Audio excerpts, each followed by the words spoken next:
الحمد لله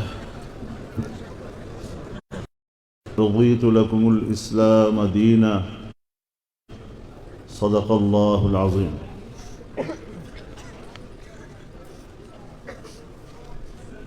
جناب صدر محترم، اکابر علماء کرام، مشائخ اعظام، طلباء عزیز، میرے بزرگوں، دوستوں اور بھائیوں،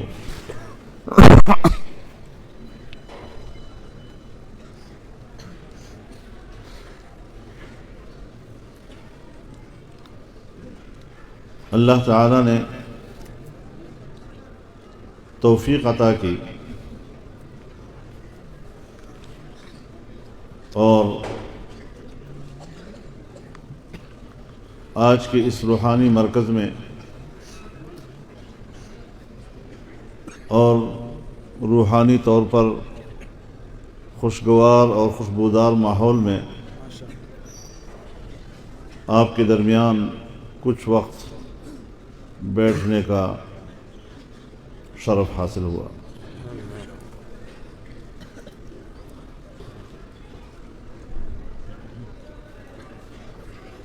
مجھ جیسے ایک طالب علم کو یہ حق نہیں پہنچتا کہ میں اکابر علماء کی موجودگی میں آپ کو کچھ بتا سکوں،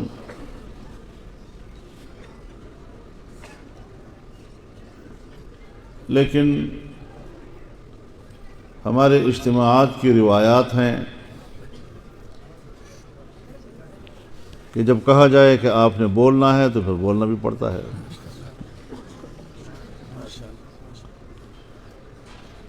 ہمارے بزرگ حضرت مولانا عزیز الرحمن ہزاروی صاحب رحمہ اللہ، ان کا یہ لگایا ہوا پودا جو اب الحمدللہ اللہ رب العزت ہمیشہ برقرار رکھے،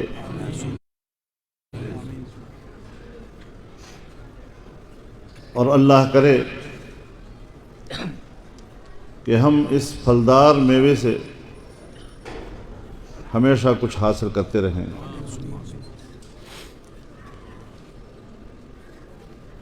بار بار ایک لفظ کہا جا رہا ہے کہ یہ خانقاہ ہے اور خانقاہ ہے اور خانقاہ ہے۔ ہمارے اکابر نے ہمیں دین کی جو تعلیم عطا کی ہے اس میں بڑی جامعیت ہے۔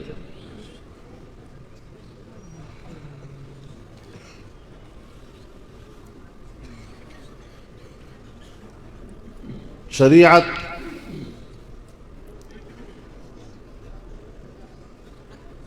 ایک راستہ ہے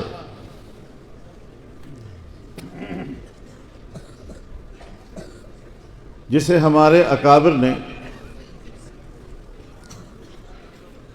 تعلیم الاحکام کا نام دیا ہے۔ راستہ نہ ہو تو جانا کدھر ہے؟ تو تخلیق انسانیت بے مقصد ہو جاتی۔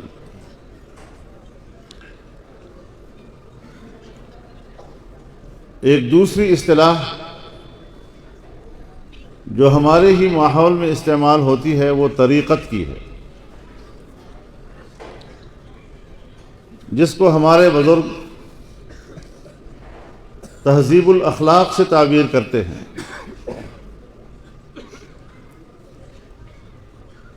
یہ راستے پہ چلنے کا ڈھنگ اور اس کا اسلوب سکھاتا ہے۔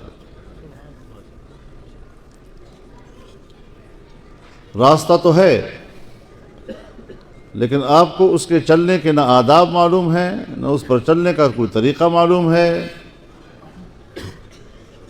اس راستے کی مشکلات کیا ہیں اس کا اندازہ آپ نہیں لگا سکتے،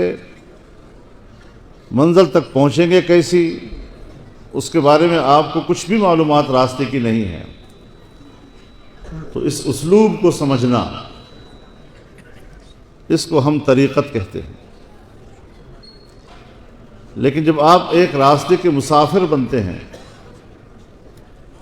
اور آپ کو اس راستے پہ چلنے کے اسلوب بھی آ جاتے ہیں، تاہم اس راستے میں رکاوٹیں آتی ہیں، پتھریلی زمین آ گئی، جھاڑیاں آ گئیں، پہاڑی ماحول آ گیا، ندی نالا آ گیا، اب اس مشکل کو عبور کیسے کریں گے؟ راستے کے اس مشکل کو دور کرنے کے عمل کو سیاست کہتے ہیں، اور جن کو ہمارے اکابر تنظیم الاعمال سے تعبیر کرتے ہیں۔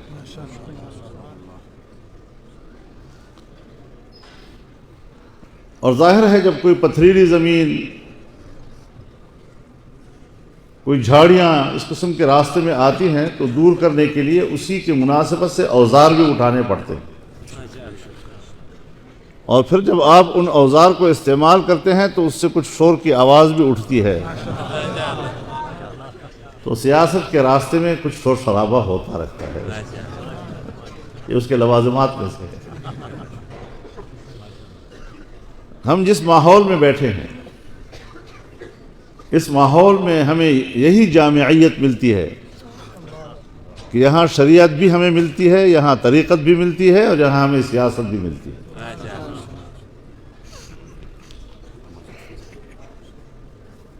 لیکن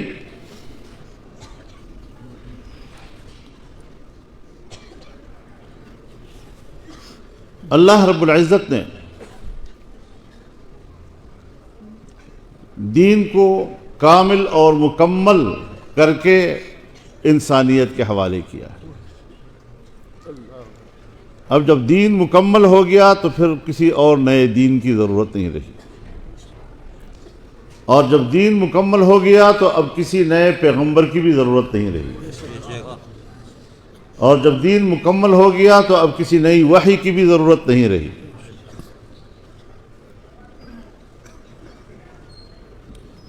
تو اللہ رب العزت نے خود اعلان فرمایا، الیوم اکملت لکم دینکم،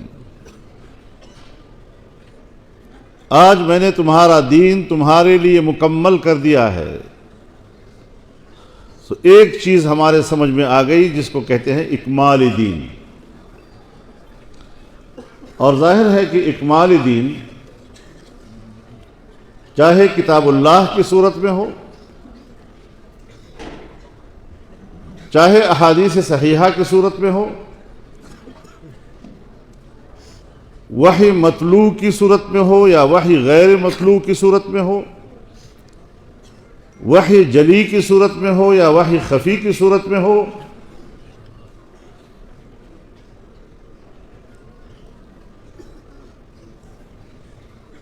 تعلیمات و احکام کے اعتبار سے دین مکمل ہے اور آپ کے حوالے کر دیا۔ اللہ رب العزت نے فرمایا وَأَتْمَمْتُ عَلَيْكُمْ نِعْمَتِي، میں نے اپنی نعمت تم پر تمام کر دی۔ تو دوسری چیز سامنے آ گئی، وہ ہے اتمام نعمت۔ اب اس اتمام نعمت کو ہمارے اکابر نے تعبیر کیا ہے کہ یہ کامل اور مکمل دین کی سیاست اور اقتدار کا نام ہے۔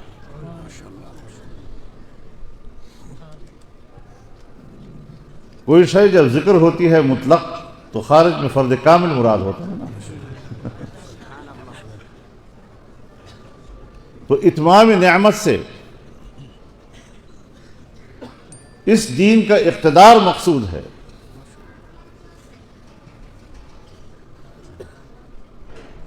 اور اللہ رب العزت نے جو ترتیب رکھی ہے، ترتیب بھی کچھ اللہ نے اس طرح رکھی ہے کہ تخلیق انسان کی مقصد کو فرمایا وما خلقت الجن والانس الا لیعبدون، میں نے انس و جن کو صرف اور صرف اپنی ہی عبادت کے لیے پیدا کیا ہے۔ وما امروا الا لیعبدوا اللہ مخلصین لہ الدین حنفاء ویقیموا الصلاۃ ویؤتوا الزکاۃ وذلک دین القیمہ۔ اب یہاں پر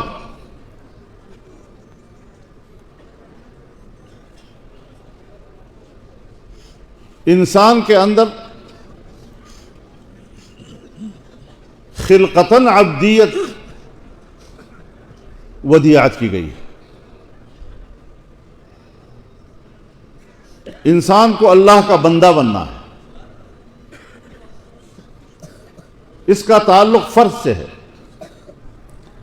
اور تعلق ہر فرد کے دل کے ساتھ، کہ دل مومن ہو جائے، دل کے اندر عبادت رچ بس جائے، دیانت رچ بس جائے۔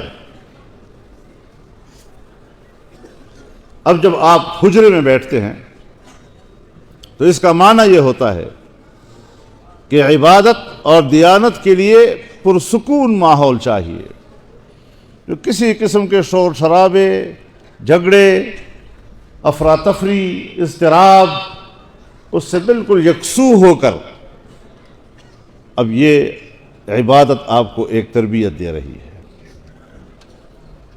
کہ جب اللہ کی بندگی اور دیانت کے لیے پرامن اور پرسکون ماحول چاہیے، اب اس کو اگر آپ نے حجرے میں بند کر دیا اور ساری زندگی حجرے کے پرامن ماحول میں آپ نے کہا کہ میں گزارتا رہوں گا، تو اسلام کا اصول ہے کہ لا رہبانیت فی الاسلام، اور یہ شکل رہبانیت کی ہے۔ پھر لہٰذا دین اسلام کی مزاج کا تقاضا یہ ہے کہ یہی سکون، یہی امن جو آپ نے اپنے ایک محدود ماحول میں اپنے لیے پیدا کیا اور ڈھونڈا اور پھر اس کو قائم کیا، یہی امن، یہی سکون، یہی اطمینان اب آپ معاشرے کو عطا کریں، اس کو پبلک میں لے جائیں، کیونکہ انسان کا مقام حجرہ نشینی نہیں ہے۔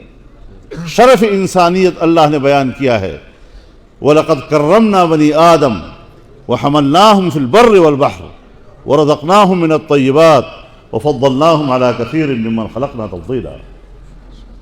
علماء کرام بیٹھے ہیں، کیا میں لفظی ترجمہ کروں کہ پورے کرۂ ارض کے ہر قسم کے ماحول، چاہے وہ بر کا ہو چاہے وہ باہر کا ہو، اس پر انسان کو سوار کر دیا، اس کی حاکمیت کا حق اس کو دے دیا۔ اب یہ سکون دنیا میں لے جاؤ۔ جب دنیا میں آپ سکون دیں گے انسانیت کو، تو اس کے لیے پھر اقتدار چاہیے،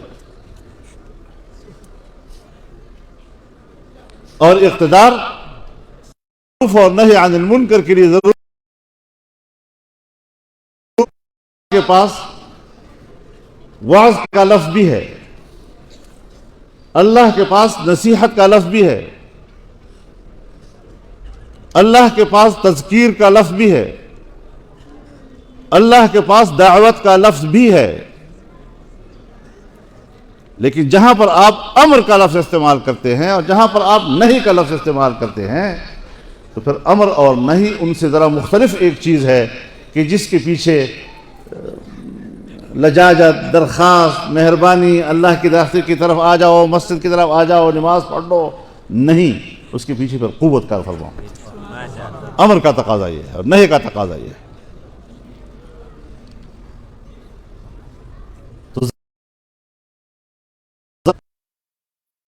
تو دین عطا کیا گیا، بنیادی طور پر آپ کو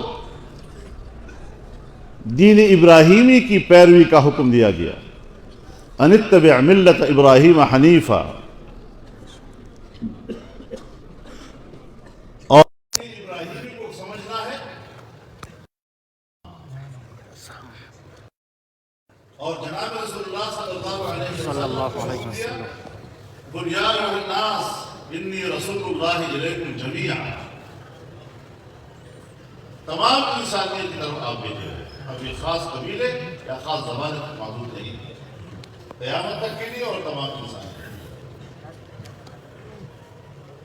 اور پھر اس کے بعد امت عطا کر، کنتم خیر امت اخرجت للناس، ایسی امت عطا کی گئی جو حجرہ نشینی کی بجائے انسانیت کی طرف آگے بڑھے گی،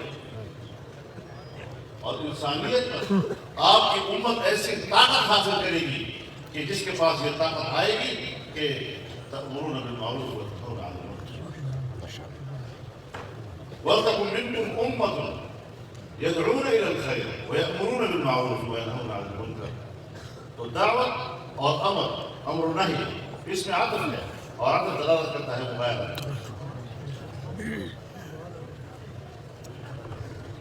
تو اس مغایرت کی دلالت ہمیں سمجھنا ہوگا۔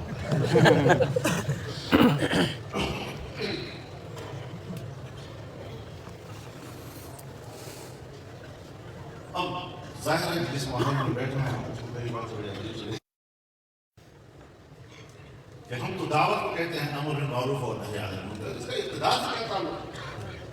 میرے ساتھ بات ساری اس میں بات کی ہوئی تو میں نے کہا کہ ٹھیک ہے، جان دو اس کو، ٹھیک ہے، تو اس آیت کو کیا معنی کرو گے؟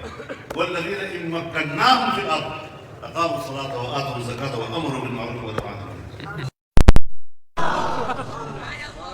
اب یہ تمام انسانیت کی طرف نکلنا، امر بالمعروف اور نہی عن المنکر کا فریضہ سنبھالنا، اس سے پہلے جو اقاموا الصلاۃ وآتوا الزکاۃ ہے، ہر جگہ آپ کو یہ احساس دلائے گا کہ پہلے اللہ کی بندگی، پھر تب انسانیت کی طرف جاؤ گے نا۔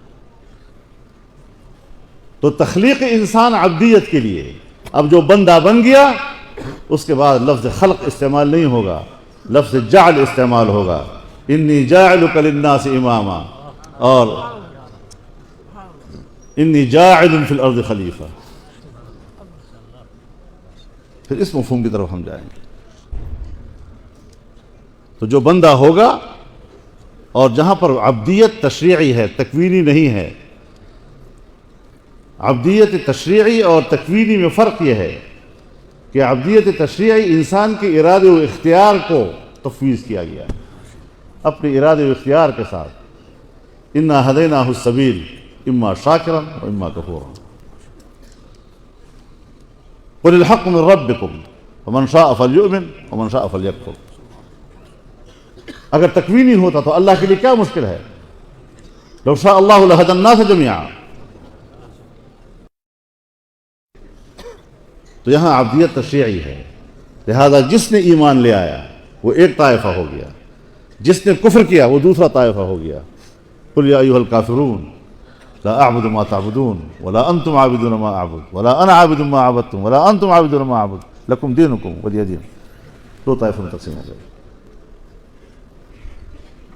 ایک طرف ایمان والے اور دوسری طرف کفر والے، لہذا خلافت ایمان والوں کو دی جائے گی، کفر والوں کو نہیں دی جائے گی۔ اور جب ہم نے دنیا کو اطمینان دینا ہے تو دو چیزیں حاصل کرنی ہیں، ایک انسانی حقوق کا تحفظ اور ایک خوشحال معیشت۔ امن آئے گا جب انسانی حقوق محفوظ ہوں گے، جان، مال، عزت و آبرو، پوری دنیا کے قوانین ان تین چیزوں کے ارد گرد گھومتے ہیں۔ لیکن دنیا کے قوانین اور شریعت کے قوانین میں واضح فرق یہ ہے کہ اسلام باہمی زندگی، مشترک زندگی، اجتماعی زندگی کا آغاز اخلاقیات سے کرتا ہے، اور دوسری دنیا اپنی زندگی کا آغاز قوانین سے کرتا ہے۔ بس اخلاقی دائرے سے نکل گئے اور پھر اس کے بعد پھر قانون شروع ہو جاتا ہے۔ ایک نے قرض دیا دوسرے کو، تو جس نے قرض دیا ہے پہلے اللہ اس کو کہتا ہے ادا کر دو، وقت پہ ادا کر دو۔ اگر وہ وقت پہ نہیں ادا کرتا تو پھر قرض دینے والے کو کہتا ہے فنظرۃ الی میسرہ، کوئی بات نہیں، کوئی ڈھیل دے دو، کوئی مسئلہ نہیں۔ اگر ڈھیل دینے کے باوجود بھی وہ ادا نہیں کرتا تو دینے والے کو کہتا ہے معاف کر دو۔ اب ایک واپس نہیں کر رہا، دوسرا معاف نہیں کر رہا، اب معاملہ قانون میں داخل ہو جائے گا، پھر وہاں سے قانونی کارروائی شروع ہوگی، عدالت میں مسئلہ جائے گا۔ تو اس اعتبار اور خوشحال معیشت یہ امور اجتماعیہ میں سے ہے۔ ضرب اللہ مثلا قریۃ کانت آمنۃ مطمئنۃ یأتیہا رزقها رغدا من کل مکان۔ تو لفظ قریہ استعمال کیا ہے، یعنی آبادی، لوگوں کی مل جل کر رہنے کی جگہ. فرد کے حوالے سے بات نہیں ہے. اور اس میں امن بھی تھا، انسانی حقوق بھی محفوظ تھے، سوسائٹی میں وجہ سے تھا یأتیہا رزقہا رغدا من کل مکان فکفرت بانعم اللہ. جب اللہ تعالیٰ کی ان نعمتوں کا انکار کیا، کفران نعمت کیا، تو پھر سزائیں کیا دی؟ فأذاقها اللہ لباس الجوع والخوف بما كانوا يصنعون. بھوک اور بدامنی، دو چیزیں ہیں. امر اجتماعی میں ترجیح دو چیزوں کو حاصل ہے کہ آپ انسانی حقوق کو تحفظ دیں، اور دوسرا یہ کہ آپ ان کو معیشت کا معاملہ ٹھیک کریں. اور جب آپ انکار، امنی اور دوسرا بھوک. تو آج ہم نے 74 سال گزار دیے لا الہ الا اللہ سے مذاق کرتے ہوئے. پھر یہ دن دیکھنے نہیں پڑیں گے؟ ہر طرف بدامنی. صبح گھر سے آدمی نکلتا ہے، یقین نہیں کہ گھر واپس آؤں گا شام کو یا نہیں. غریب آدمی آج اپنے بچوں کے لیے بازار سے راشن خریدنے کے قابل نہیں رہا، قوت خرید ختم ہو چکی ہے اس کی. مدرسے والوں، آپ کو تو ہر طرف سے اللہ دے رہا ہے. آٹا بھی آ رہا ہے، ترکاری بھی آ رہی ہے، گوشت بھی آ رہا ہے، پک بھی رہا ہے. ذرا جائے نا محلوں کے اندر. وہ غریب جو دہاڑی پہ زندگی گزارتا ہے، اور پھر جس کی تنخواہ 12,000 ہو، 15,000 ہو، اور 6,000 اور 8,000 کے بجلی کا بل بھی آ جائے، پھر وہ کیا کرے گا؟ مہینہ کیسے گزارے گا؟ آدمی خود سوچتے. تو آج ہم ان حالات کی طرف جا رہے ہیں.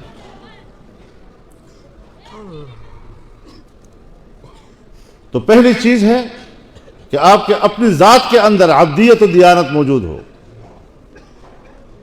دوسری چیز ہے کہ پھر اس دین متین کا اقتدار ہو، اور جب اقتدار قائم ہو جائے تو دشمن سے حفاظت کے لیے پھر دفاعی قوت بھی حاصل کرنی پڑتی ہے. وَأَعِدُّوا لَهُمْ مَا اسْتَطَعْتُم مِّن قُوَّةٍ وَمِن رِّبَاطِ الْخَيْلِ تُرْهِبُونَ بِهِ عَدُوَّ اللَّهِ. ملک جنگ نہیں لڑا کرتے، فوجیں اس لیے نہیں کہ جنگ نہیں لڑا کریں، دشمن پہ دھاک رہے کہ ہمارا حفاظت حصار مضبوط ہے، آپ ہمارے نظام کو کچھ بھی نہیں کر سکیں گے. تُقَاتِلُونَ بِهِ نہیں فرمایا، تُرْهِبُونَ بِهِ عَدُوَّ اللَّهِ. تو یہ سب چیزیں، میادین ہر ایک کا اپنا اپنا ہے. عبادت، مسجد، حجرہ، اس کا میدان بالکل الگ ہے. سیاست، قوم، اجتماعیت، اس کا میدان، اقتدار بالکل الگ دنیا ہے. اور دفاعی قوت بالکل الگ سے ایک نظم ہے. لیکن ہر چند کے تینوں کے میادین مختلف ہیں، لیکن پھر ایک دوسرے کے ساتھ ان کا آپس کا تلازم بھی ہے. بدون تلازم کی بھی نہیں رہ سکتے، ورنہ پھر افادیت ختم ہو جاتی ہے. تو یہ اس منہج پر جب ہم بات کریں گے تو پھر بنو گے تم علماء دیوبند. پھر آپ نعرہ لگا سکیں گے کہ علماء حق، علماء دیوبند. اور جب ان میں سے ایک ہی راستہ اختیار کرو گے اور اسی پہ مطمئن ہو جاؤ گے تو پھر حضرت شیخ الہند تو ایسے نہیں تھے، نہ حضرت مدنی ایسے تھے، نہ حضرت مولانا قاسم نانوتوی رحمہ اللہ. ان کی زندگی کو دیکھو، پھر چلو آگے. سب کچھ ملتا ہے اس کے اندر.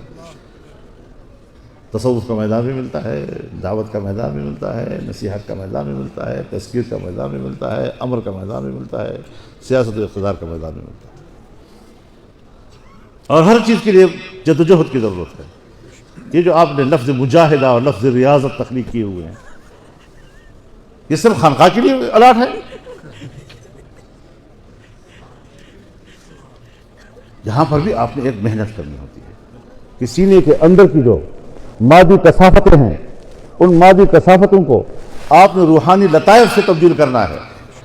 تو آپ بیٹھے ہوئے ہیں، اللہ کی ضربیں لگا رہے ہو، اللہ کو یاد کر رہے ہو، اس کے سامنے رو رہے ہو.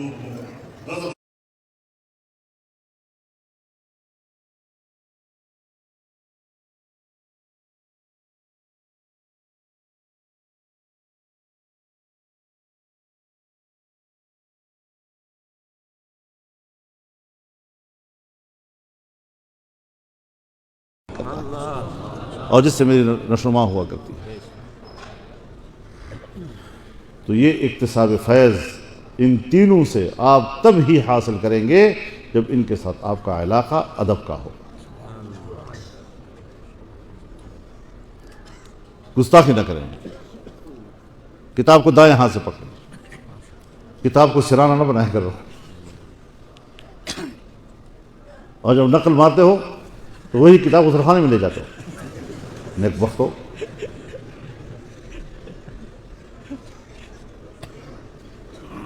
یہ ساری چیزیں آپ کے تمام علم کی برکات کو ختم کر دیتی ہیں. حضرت شیخ مولانا عبدالحق صاحب رحمہ اللہ ختم بخاری کے درس میں ہمیں نصیحت فرماتے اور فرماتے کہ آج تم یہ سمجھ رہے ہو کہ ہم عالم بن گئے. نہیں، تم عالم نہیں بنے ہو. 8 سال 10 سال تم نے مدرسے میں گزار کر آج تم نے اپنے اندر عالم بننے کا استعداد حاصل کر لیا ہے. سو آج کے بعد اگر تم چاہو کہ میں عالم بن جاؤں تو اب بن سکتے ہو. کام کرو، اب علم سے وابستہ رہو، مطالعہ کیا کرو، دنیا کو سمجھو، دنیا کو پڑھو. تو انسان مرنے کے دن تک بھی طالب علم ہے.